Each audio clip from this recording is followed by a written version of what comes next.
Hello friends, welcome to my channel crazy life with Namrata. तो कैसे हैं आप लोग? उम्मीद करती हूँ सब अच्छे होंगे, कुशल मंगल से होंगे।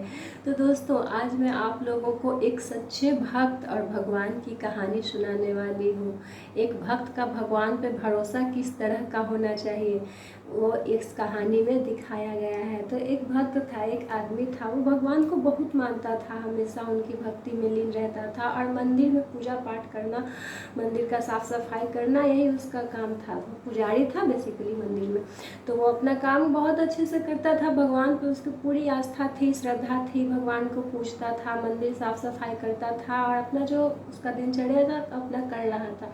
लेकिन दूसरी तरफ उसकी पत्नी जो नास्तिक थी, जिसे भगवान पे बिल्कुल भी भरोसा नहीं था, और वो जब अपने पति को पूजा पाठ करते, भगवान की भक्ति करते देखती तो हमेशा ही कहती थी कि क्यों करते हो ये सब, कोई भगवान नहीं होते। अगर भगवान होते तो हम इतने गरीब थोड़े होते, इतनी परेशानी भरी लाइफ हमारी थोड़े होती, हम भी खुशीपूर्वक ज़िंदगी जी रहे होते ना। भगवान को इतना पूजते हो, इतना उनको मानते हो, भगवान ने तो कभी तुम्हारे लिए कुछ किया ही नहीं।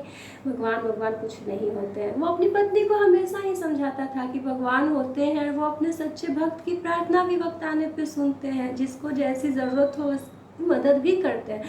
पर थोड़ी ना भगवान खुद एकदम सामने आके मदद करेंगे, किसी न किसी रूप में किसी न किसी को वो हमारे लिए ज़रूर भेजते हैं, हमें खुश रखने के लिए, हमारी खुशियों के लिए।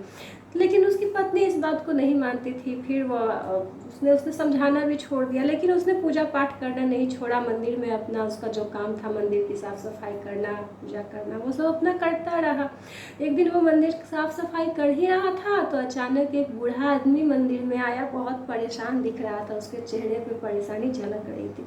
तो उस पुजारी ने, उस आदमी ने बूढ़े आदमी से पूछा कि क्या हुआ बाबा, आप इतने उदास क्यों हैं? तो बूढ़े आदमी ने कहा कि बेटा, मैंने 2 दिन से कुछ खाया नहीं है, मैं बहुत गरीब हूँ, मेरे पास खाने तक को पैसे नहीं है, खाने तक का, वो खाने का के लिए भोजन है ही नहीं मेरे पास। बस ऐसे ही मंदिर मंदिर भटक रहा हूँ कि कहीं प्रसाद वसाद मिल जाए तो थोड़ा गुजर हो जाए।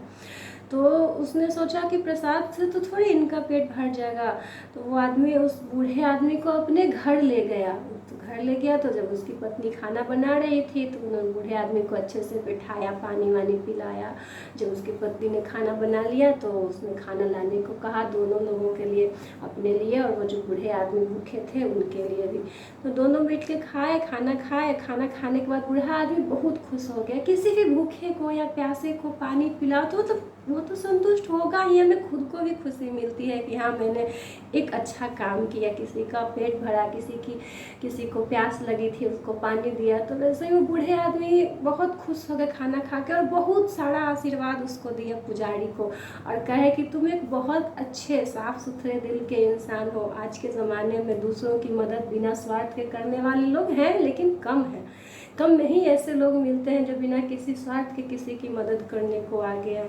तुम बहुत अच्छे इंसान हो, मैं तुम्हें बहुत सारा आशीर्वाद देता हूँ। एक बूढ़े इंसान, एक आदमी की, एक बूढ़े बाबा की दुआएं हैं। और इतना कह के वो चले गए। जब चले गए तो थोड़ी देर बाद उसके पुजारी की पत्नी को एक थैला दिखा, सोने के सिक्के से भरा हुआ। उसने अपने पति को दिखाया कि यहाँ पे देखिए एक थैला है, इसमें पूरा थैला सोना का सिक्का भरा हुआ है। दोनों पति पत्नी सोचने लग गए कि हमारे घर में इतना सारा सोने का सिक्का वाला बैग कहाँ से आया, और कोई तो हमारे घर आया नहीं एक बूढ़े बाबा के अलावा।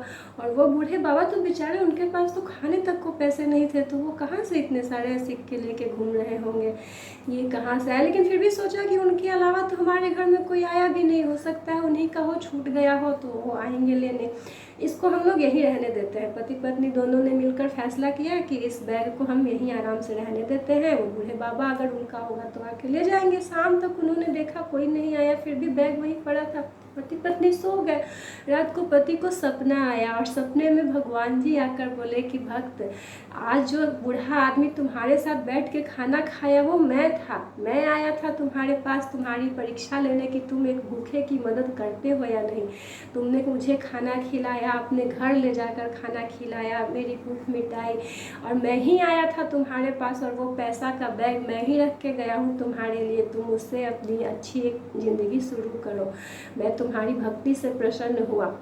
फिर इतना कह के फिर उसका नींद खुल गया। उसने अपनी पत्नी को बताई कि देखो ऐसा ऐसा हुआ है, वो मतलब सपने में भगवान जी ने मुझे बताया कि ये बैग मैं रख के आया, वो बूढ़े बाबा, भगवान बूढ़े बाबा के रूप में हमारे घर आए थे, और तुम कहती हो भगवान होते ही नहीं, भगवान सुनते ही नहीं किसी की। तो इस पर उसकी पत्नी की भी आंखें खुल गई देर सवेर। उसने भी सोचा कि मेरे पति ठीक कह रहे हैं, भगवान है दुनिया में, वो हमारी मदद खुद सामने आके नहीं करते, लेकिन किसी न किसी को, अपने बंदे को भेजते जरूर हैं हमारी मदद करने के लिए, अगर हम उनमें सच्ची भक्ति आस्था रखते हैं। सिर्फ पूजा पाठ करना भक्ति नहीं होता, दिल से हम भगवान को अगर मानते हैं, उन पे भरोसा करते हैं, तो वो हमारे साथ सब कुछ अच्छा करते ही हैं। तो इसीलिए मैं ये कहानी आप लोगों के साथ शेयर करना चाह रही थी, क्योंकि मुझे बहुत अच्छी लगी, तो मैंने आप लोगों के साथ शेयर कर दिया। अच्छी लगी हो तो लाइक कीजिए, शेयर कीजिए, कमेंट्स कीजिए, और अगर मेरे चैनल पर नए हैं तो चैनल को सब्सक्राइब ज़रूर कीजिए। Thank you.